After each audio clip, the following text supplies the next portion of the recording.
If you're Buddhist, these 7 countries will let you in without a visa. Number 4 will absolutely shock you. Picture this. You're standing at Buddha's exact birthplace, meditating in 2,000-year-old monasteries, witnessing sacred stupas without a visa. Today, I'm revealing 7 incredible destinations with no visa requirements for Buddhist travelers. Hit that like button. This is gold for spiritual journeys. Let's dive in. Country number 1, Nepal. First up, Nepal, where it all began. Lumbini, Buddha's birthplace. 0 visa. Requirements and unlimited stay. You could spend years exploring. Swaminath Stupa. Those all-seeing Buddha eyes watching over 2,000 years of history. Legend says it emerged from a lotus flower. Bodhanath Stupa, one of the world's largest. Walk the Kora with. Tibetan monks, spinning prayer wheels, flickering butter lamps. You can feel the devotion. Kopan Monastery offers 7-day meditation courses. Live like a monk. Wake at 5 a.m. Learn from masters. Visit Buddha's birthplace without paperwork hassles. Touch the earth Buddha touched. That's a pilgrimage. Pro tip, visit during Buddha Jayanti in May. Country number 2, Bhutan. Bhutan, the last Buddhist kingdom on earth. No TV until 1999 to preserve their culture. This nation measures gross national happiness over GDP. Prayer flags flutter everywhere. Monasteries cling to cliffs. Tiger's Nest Monastery 3,000 feet above the valley. Legend says Guru Rinpoche flew here on a tigress. The 2-3-hour hike is sacred for Indian, Bangladeshi, and Maldivian passports. Just an entry permit. No visa fees. Punakad Dzong. Stunning architecture floating on water.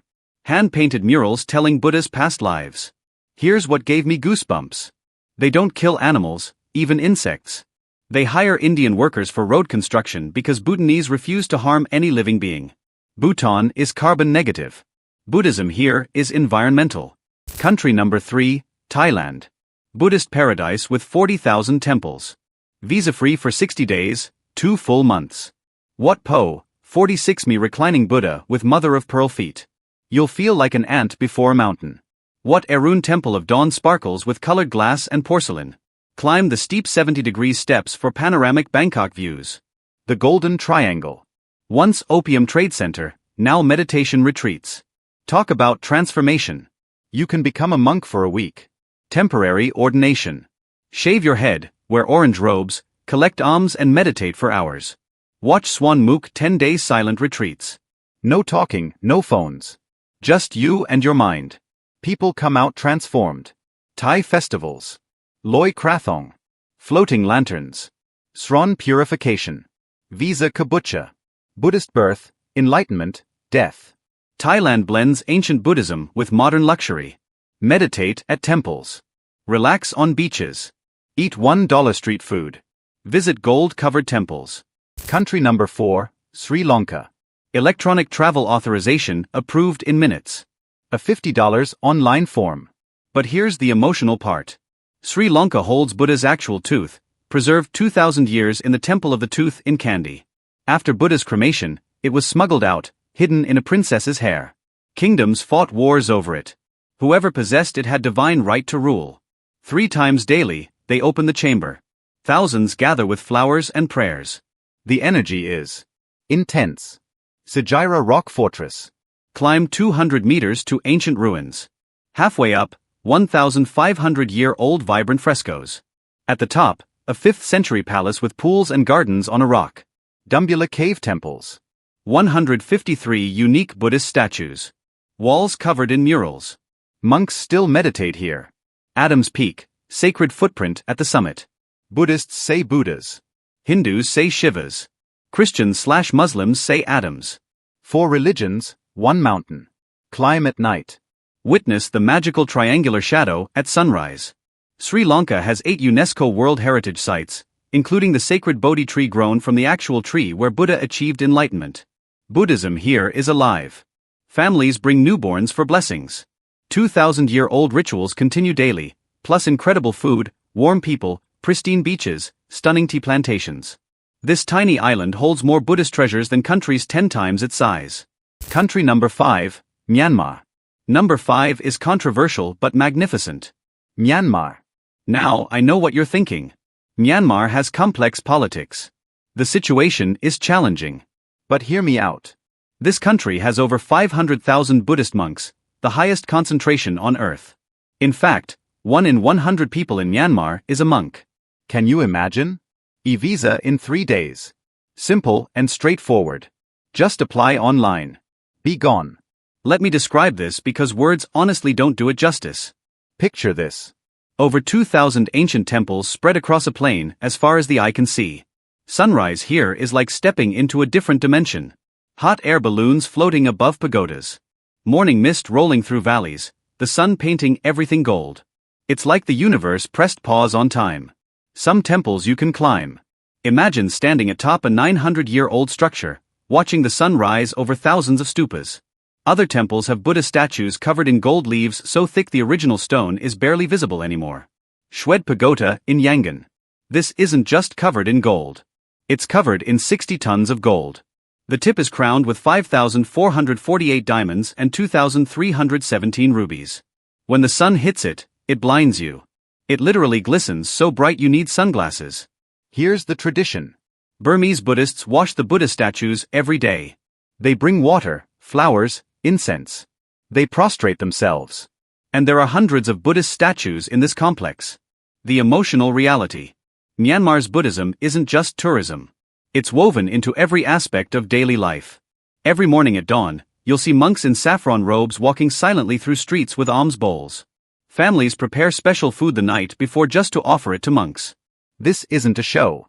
This is life. Inle Lake. Imagine a lake where monasteries are built on stilts over the water. The Jumping Cat Monastery, where monks trained cats to jump through hoops. Though they don't do it anymore, the name stuck. Kyaikyo Pagoda, the Golden Rock, a massive boulder covered in gold leaf, balanced precariously on the edge of a cliff. According to legend, it's held in place by a single strand of Buddha's hair. People queue for hours just to stick gold leaf on it. The surprising beauty. Despite everything Myanmar has been through, the people's devotion hasn't wavered. Their spirituality is authentic, deep, music, and completely unshakable. Country number 6, Cambodia. Number 6 will transport you back in time. Cambodia. Visa on arrival, 30 days, $30. Almost effortless. You literally get it at the airport. But here's the magical part. Angkor Wat, music, the largest religious monument in the world. And when I say largest, I mean it's 162.6 hectares. It took 30 years to build and required 300,000 workers and 6,000 elephants.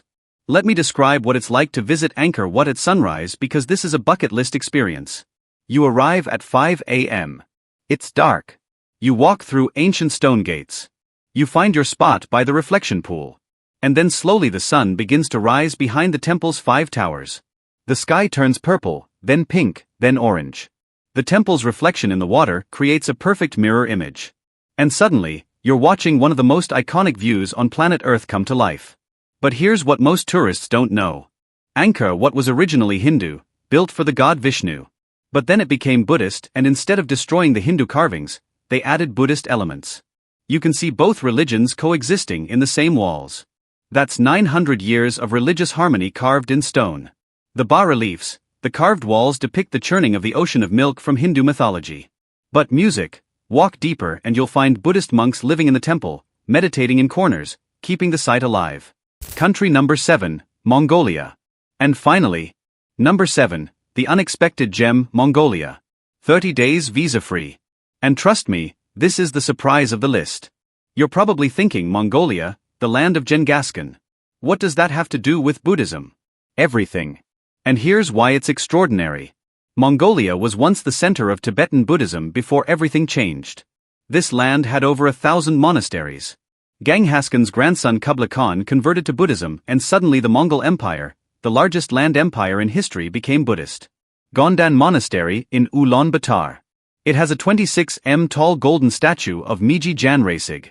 The original statue was destroyed in the 1930s and melted down for bullets. But in 1996, the people rebuilt it using donations from Buddhist communities worldwide. That's resilience. Erdeni Zu Monastery, Mongolia's oldest surviving Buddhist monastery. Built in 1585 using stones from the ruins of Genghis Khan's ancient capital. It survived communist purges by being turned into a museum. And now it's a living monastery again. But here's the emotional journey. For 70 years under communist rule, Buddhism was suppressed, monasteries destroyed, monks killed or forced to abandon their robes. The spiritual tradition was nearly extinct. But when Mongolia gained democracy in 1990, something miraculous happened. Old monks who had hidden their faith for decades came out of hiding. Young people rediscovered their roots. Monasteries were rebuilt from rubble. Buddhism resurged like a phoenix from ashes. Today, you'll witness a spiritual rebirth happening in real time. You'll see young monks learning sutras. You'll see families bringing children to receive blessings. You'll see traditions being revived after nearly being lost forever. But wait, there's more that makes Mongolia unique. Mongolian Buddhism blends with ancient shamanism. You'll see sacred stone piles on mountaintops where people leave offerings. You'll see both Buddhist prayers and shamanic rituals. It's a fusion you won't find anywhere else. Plus the experience. Sleep in a traditional gur-yurt under more stars than you've ever seen. Ride horses across endless steppes where the horizon never ends. Visit nomadic families who still live like their ancestors did thousands of years ago. Experience Naadam Festival, wrestling, archery, horse racing, where Buddhism meets warrior culture. The stunning truth: Mongolian Buddhism adapted to one of the harshest climates on Earth. These monks meditate in monasteries where winter temperatures dropped to 40 degrees Fahrenheit. Their devotion is forged in ice. And here's the cherry on top. Mongolia is still under-arrested. You won't find crowds. You won't find commercialization. You'll find authentic Buddhism preserved in one of the world's most remote and beautiful landscapes.